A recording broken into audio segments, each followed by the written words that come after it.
2021년 전국 한인연합감리교회 특세 3월 24일 수요일 말씀을 전하는 올랜드팍 제1교회 이동근 목사입니다. 오늘 본문 말씀은 이사야 60장 1절에서 3절까지에 있는 말씀입니다. 저와 함께 천천히 이 말씀을 봉독하시겠습니다. 일어나라, 빛을 발하라. 이는 내 빛이 이를 얻고 여호와의 영광이 내 위에 임하였음이니라. 보라, 어둠이 땅을 덮을 것이며 캄캄함이 만민을 가리려니와 오직 여호와께서 내 위에 임하실 것이며 그의 영광이 내 위에 나타나리니 나라들은 내 빛으로 왕들은 비치는 내 광명으로 나오리라. 아멘. 하나님의 말씀입니다. 먼저 좋으신 우리 주님의 이름으로 오늘 31일째 사순절 특별 새벽 성회에 함께 하시는 우리 모든 분들께 평안의 인사를 드립니다.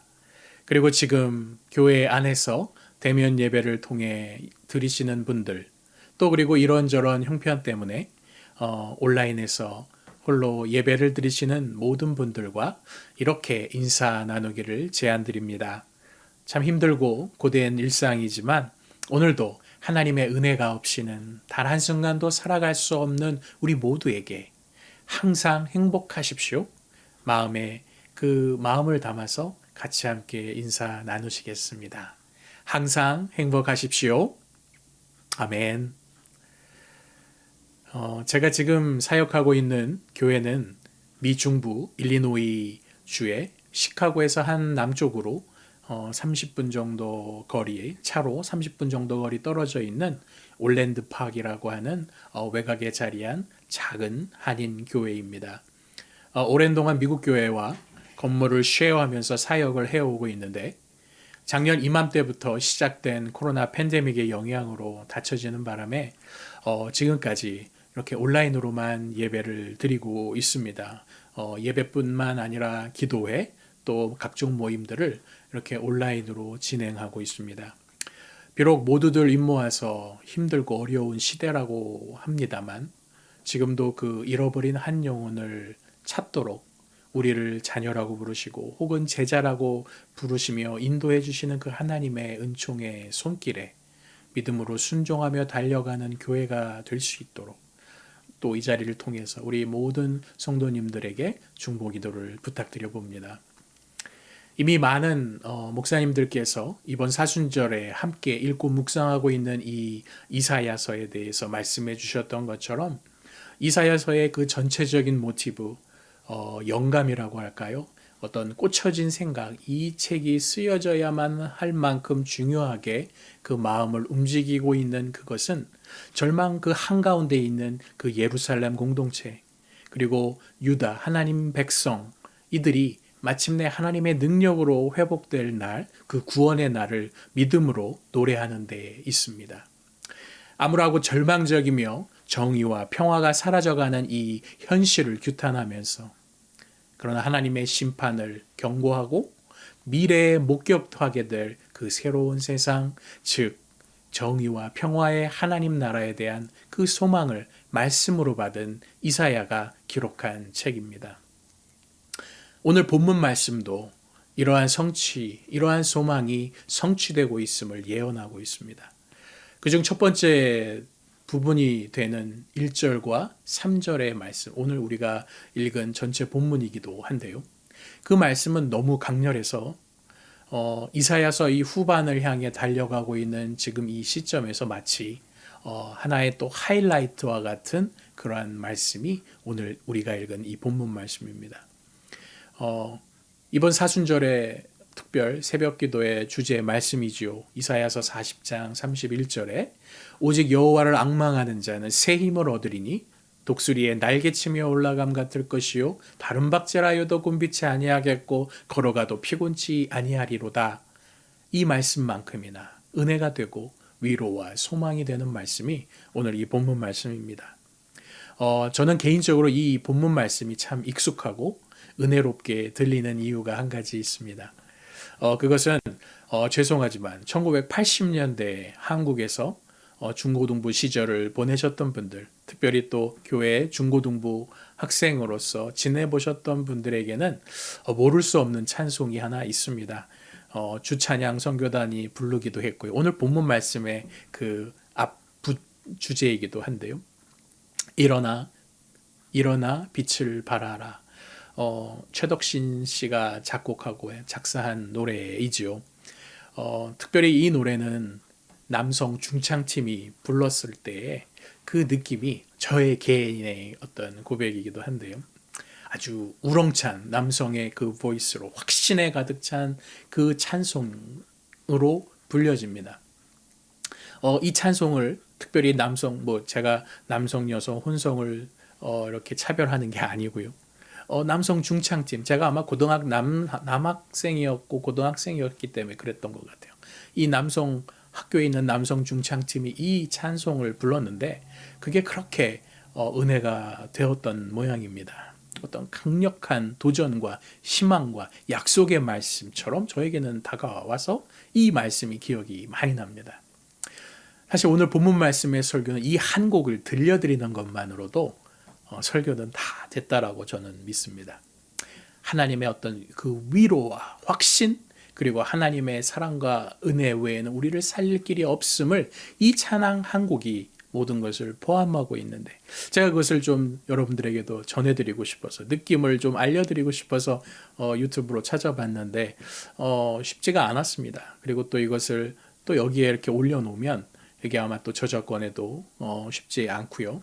그래서 참 너무나 안타깝기만 합니다. 혹시 여러분들이 오늘 예배가 끝나고 또 개인적으로 유튜버들 다 하시니까 일어나라 빛을 발하라 이 찬송을 한번 여러분들 들어보셨으면 좋겠습니다.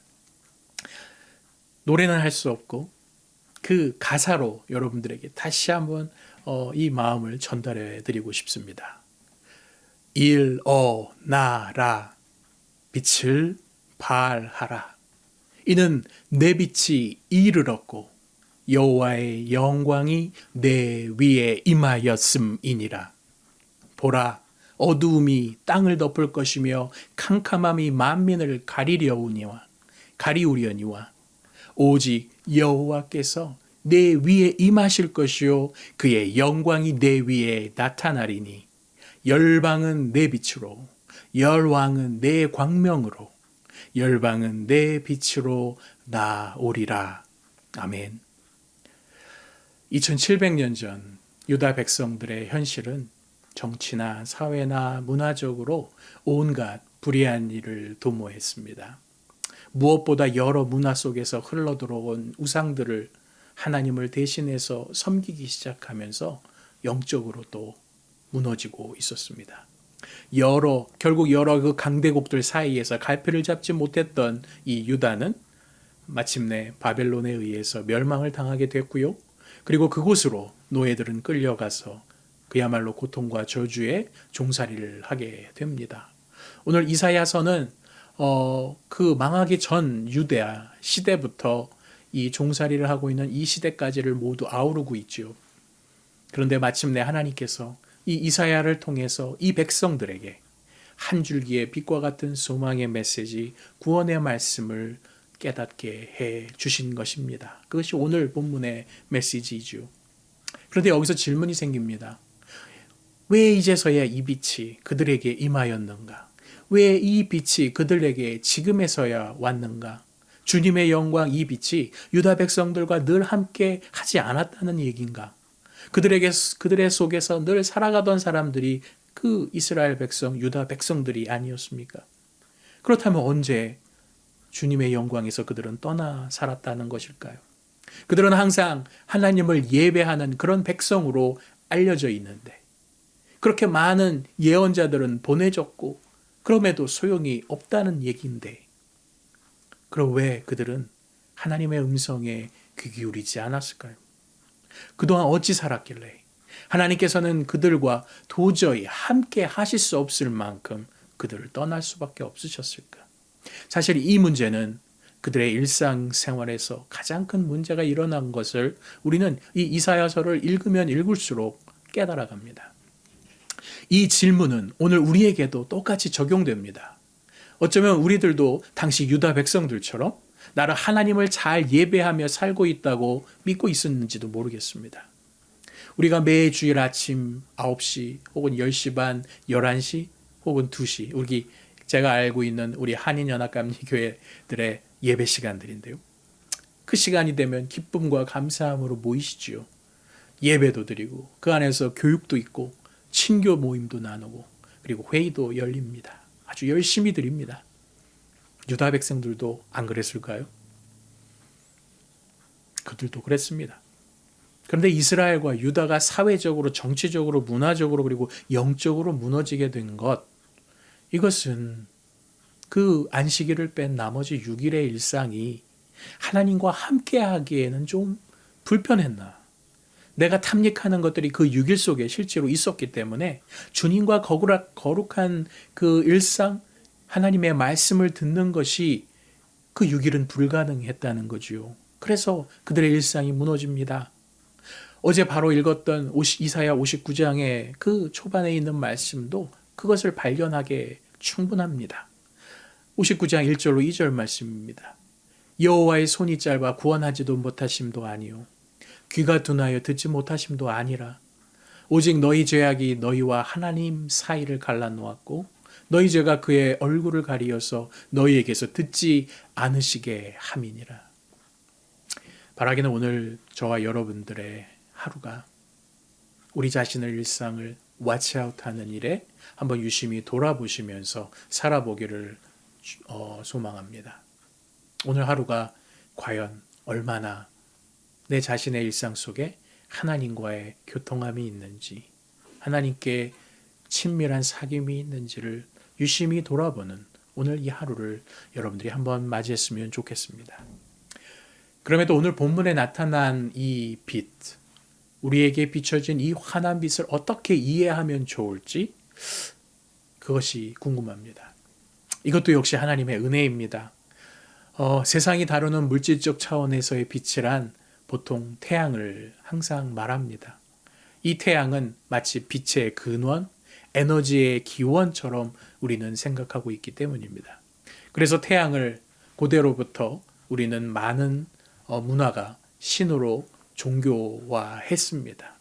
그리고 위대한 업적을 남긴 사람에게는 그에 걸맞게 태양이라고 하는 이미지나 혹은 태양신의 이미지를 붙여서 그렇게 칭송하기도 했습니다. 밝음과 어두움, 모든 만물의 어떤 생명을 컨트롤하는 힘, 하루의 낮과 밤을 결정하는 도저히 인간이 할 수 없는 그런 능력이 그 속에 있기 때문에 그것을 매우 신성하게 여기고 중요하게 여겼습니다. 그런데 이것만으로는 오늘 본문의 빛을 또 설명할 수가 없습니다. 그런데 우리가 믿는 이 성경은 이 빛에 대해서 어떻게 설명을 하고 있을까요?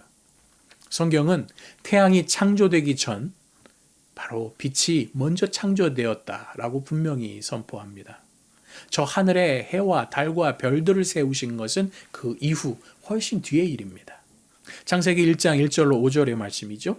태초에 하나님이 천지를 창조하시니라. 땅이 혼돈하고 공허하며 흑암이 깊음 위에 있고 하나님의 영은 수면 위에 운행하시니라. 하나님이 이르시되 빛이 있으라 하시니 빛이 있었고 빛이 하나님 보시기에 좋았더라. 하나님이 빛과 어둠을 나누사 하나님이 빛을 낮이라 부르시고 어둠을 밤이라 부르시니라. 저녁이 되고 아침이 되니 이는 첫째 날이니라. 우리가 빛의 근원, 그 어떤 거룩함이라고 여기는 태양에 대해서 성경은 어디에도 이야기하지 않습니다.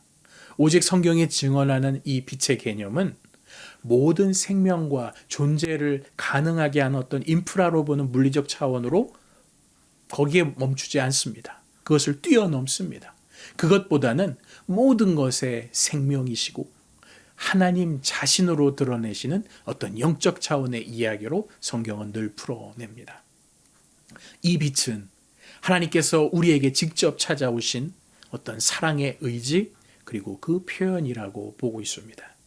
그런 점에서 요한복음은 예수 그리스도를 영적이며 근원적인 빛의 개념으로 또한 소개합니다. 요한복음 8장 12절이죠. 예수께서 또 말씀하여 이르시되 나는 세상의 빛이니 나를 따르는 자는 어둠에 다니지 아니하고 생명의 빛을 얻으리라. 이처럼 성경 속의 빛은 하나님께서 우리에게 오셨다는 표현 외에는 달리 설명할 방법이 없습니다. 무슨 이유나 조건을 기반으로 이루어졌다가 아니라 하나님께서 그렇게 하시기로 결정하시고 우리에게 오셨다라는 것이죠. 어떤 논리나 규칙 없는 하나님 자신을 이렇게 우리에게 알려주실 뿐입니다. 그렇게 오늘 말씀해 주시는 그 강렬한 그 명령에 우리는 주저하면 안 됩니다. 우리는 그 빛에 우리를 내어드려야 합니다. 즉 일어나서 빛을 다른 사람들에게 발해야 합니다. 그리고 눈을 들어 사방을 보라 하시는 이 명령의 순종, 그것밖에는 우리가 할 일이 없습니다. 우리가 하나님을 위해 무엇인가를 했다라고 할 수 있을 만한 조그마한 어떤 여지도 주지 않으십니다. 오늘도 이 말씀에 순종해서 하나님의 은혜가 아니면 단 한순간도 살아갈 수 없는 그 상한 심령의 인생을 멈추지 않기를 간절히 축원합니다. 일어나 빛을 발하도록 하나님께서 우리의 삶에 내어드리시는 그 복된 인생이 되시기를 축복합니다. 오늘 하루도 여러분들 말씀을 붙드시면서 주 안에서 승리하시기를 축원합니다.